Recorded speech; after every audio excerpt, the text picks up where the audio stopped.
Hello everyone, and welcome to another session of Dark Souls PvP.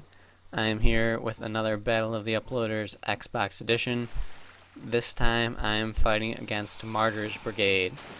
Now, if you have somehow not heard of him, then go check out his channel, because really it's amazing you've made it to my channel and not seen his at some point in time, because he's got like twice as many videos as I do at least.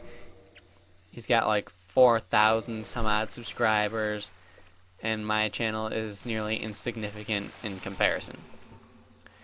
So yeah. Now, for those of you who are familiar with his channel, you know how he considers himself to be an average player. Now, I was talking with him about this, and I asked him, hey dude, do you still consider yourself an average player now that you're on the Xbox? And his response was that he does. And my response to that was, bullshit. There's no way that he's an average player, in my opinion. Because, I'm an average player. I consider myself an average player. I win just as much as I lose, pretty much. But man, in these fights, he beat me, like, in every single one except for like 3 or 4 maybe. It's not something that happens can't talk. It's not something that happens when an average player fights against another average player. It's, more evenly matched than this. I was completely just torn apart. So that little intro thing that I put together that you guys saw, that is 100% true. I didn't do too well in these fights. I really wish that I could have put up a better fight, but man, I was trying, and I was trying hard. He's just so far above me as far as skill, I don't even know. I just couldn't stand a chance against it. But, yeah. Should be expected. It is what it is. So, all of that being said, putting my little bit of disappointment aside, let's talk about some builds. His build, he is on his Sir Martyrs Von Stupid build. Why he calls it that, I don't exactly remember. He went over it in one of his older videos. Yeah. Now, it's a dexterity build. Not exactly sure what its exact stats are. I'm pretty sure it's got around 1500 vitality. Same as myself. Yeah, and he's switching up his weapons a lot, so it's definitely making it a bit of a challenge to get used to his playstyle with a certain weapon. Because I've noticed he's got things that he does that don't stay consistent when he switches weapons. Like as far as the amount of times he'll swing and stuff like that. It's different depending on what weapon he uses. It doesn't stay consistent with other weapons, which is something that, well, I have a feeling that I'm somewhat consistent even when I switch weapons. With the techniques, strategies, tactics, whatever word you want to call it, I feel like I am relatively consistent with what I do. Whereas he is able to switch things up on a moment's notice. Speaking of, that's one thing that I'm thinking really sets him and other higher level, and by level I mean skill level, players apart from average players, being their ability to switch from being completely offensive to being completely defensive on a moment's notice. Just knowing that right moment to go from two-handing to one-handing and having the shield out, just knowing when to back off, when to go in, when you can swing and when you can't. He's got that down. He really has got that down. And I get lucky a few times. I managed to kill him like 3 times, 4 times, but man, it was tough. These fights were, without a doubt, the hardest set of matches I've ever had. I lost almost all of them, so obviously they're pretty damn hard. Right here, I shot him while he was putting on the buff, Figured it wouldn't really matter too much because I was going to die anyway, just, by looking at the rate things were going for me. I figured it wasn't really going to end well. But this round, I pleasantly surprised myself. Now, actually, one thing that I'm noticing, or that I noticed that he did, he has a habit of doing little combos with the Balder Side Sword. And the most common of them being R1 followed by R2. Regular attack followed by a power attack. And then backing off after that, or throwing in a third power attack to mix things up. That's just something I'm noticing that he does with the Balder Side Sword. So yeah. So getting at it again, we both switched up our weapons. He switched to the halberd, not the halberd, to the scythe. I switched to the lucerne because, you know, I like my lucerne. It's got a slower swing speed than the halberd and scythe, but it's got all of its attacks are thrusting attacks. So that slower swing speed allows me to swing at the same time and get some good counterattacks with the Leo ring, you know, get some extra damage put on there. But yeah, didn't really work out so well. I went for the parry on that, and he got me with the power attack for the second swing, and that just sort of took me out without a problem, because I couldn't dodge out of that. I couldn't roll away, couldn't do anything because I ran out of stamina from only getting a partial parry. And that's one thing I really don't understand. I don't get how you can parry that attack if, when blocking it regularly, it can dead angle you.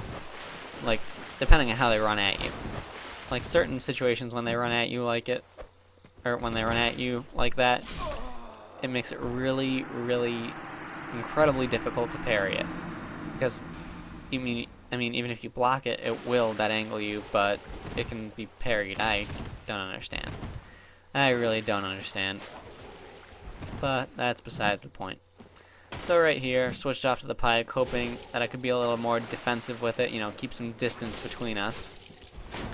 And he pulls out the bleed weapons. Going with the Chaos Blade, the Gold Tracer, and the Great Scythe.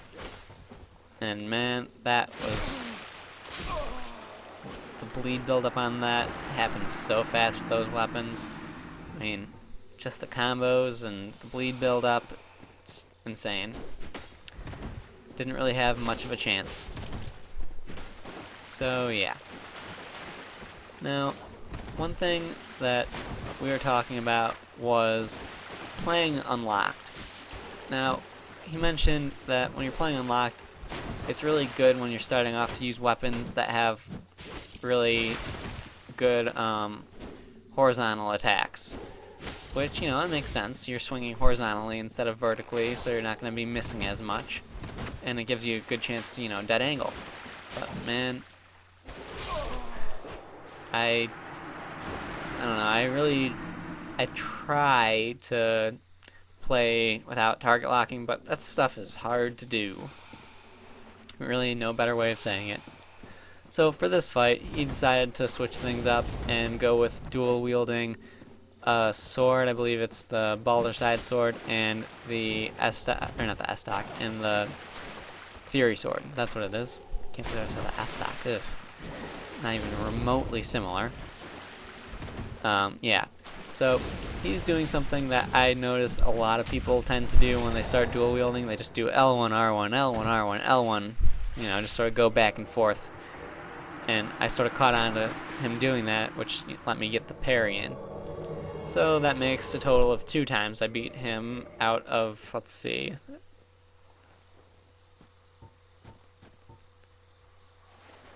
Yeah, it's 2 out of 9, I believe. Or 2 out of 10 times I beat him so far. Yeah, that's not really too good. I'd rather those numbers be switched around. Beating him, you know, 8 out of the 10 times. Or whatever it was. But, you know, not that good yet. And honestly, I don't mind being beaten down as much as I was throughout these fights. I don't really mind it by any means, because it's really, I picked up on a lot of things that I'm probably going to end up using myself. And really, I mean, really that's pretty much it. I picked up on a lot of things I'm going to be using myself. Just learned a few little tactics here and there that I'm really thinking I'm going to start applying.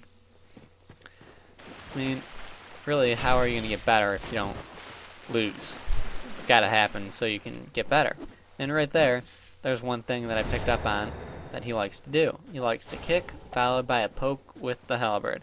And that's only with the halberd. He doesn't do that with any other weapon I've seen throughout our fighting.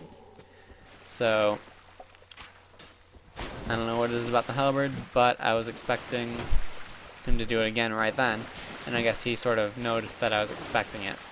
So, yeah. And right here, just following him into a bad situation. Knew it was a bad idea. As soon as I saw him go on target lock, I was like, oh, I shouldn't follow him, but I decided to anyway. So, yeah. Now, I decided I would try out things with the Claymore, and I remembered I really don't like the Claymore. I don't really know why I don't like the Claymore. I just don't really care for it much. Its moveset to me is kind of, I don't know. I don't really even think it's the moveset. It's just something about the Claymore. I don't really care for it. Maybe it's just the fact that I see it all the time. Like, I see the Claymore everywhere. But, yeah. So, yeah. I really don't have much to say about these fights, considering how poorly my performance was in comparison to his own. But, yeah. I mean, there's really not much for me to say. He destroyed me. He made it look very, very easy. And I was not satisfied with my performance in the fights. That's really all I can say about these matches that we've had. And yeah, that's really all I can say about it. Now, right about now, he's coming at me, running at me on target lock, so I'm expecting him to, you know, do an attack, doing the running attack, really, like right there. And we're actually talking about the running attacks on weapons that have the halberd moveset. They're kind of glitchy, buggy-like. And what I mean by that is that when you're doing the running attack on your screen, you're just going to run forward and swing the sword, or not the sword, you're going to swing the halberd down and stop moving. But on your opponent's screen, you're going to slide forward and you can actually slide forward and hit them. So it's kind of buggy looking, looks a little off, and yeah. So right there, got a nice little parry on him. Just sort of had that feeling it was coming, and I tried to get him with the wake-up hit, because, I mean, I really don't go for the wake-up hits very often, but if the person is two-handing their weapon when they're coming up, or not when they're coming up, but when I've knocked them down, I'll usually go for a wake-up hit, because then they won't be able to parry it. And the wake-up parries, they're definitely a nice thing to get, but something you really got to be careful of if you're going for a wake-up hit. Yeah. So, got a nice little partial parry there, kind of saved me a little bit. Not going to complain about that. And, yeah. Now, I don't know, what's the best way to say this? I think that, I don't know, there's really no good way to say it. So forget that, never mind. I'm not going to even bother. Because if I can't, you know, properly articulate my thoughts, there's no point in saying something and having people misunderstand it.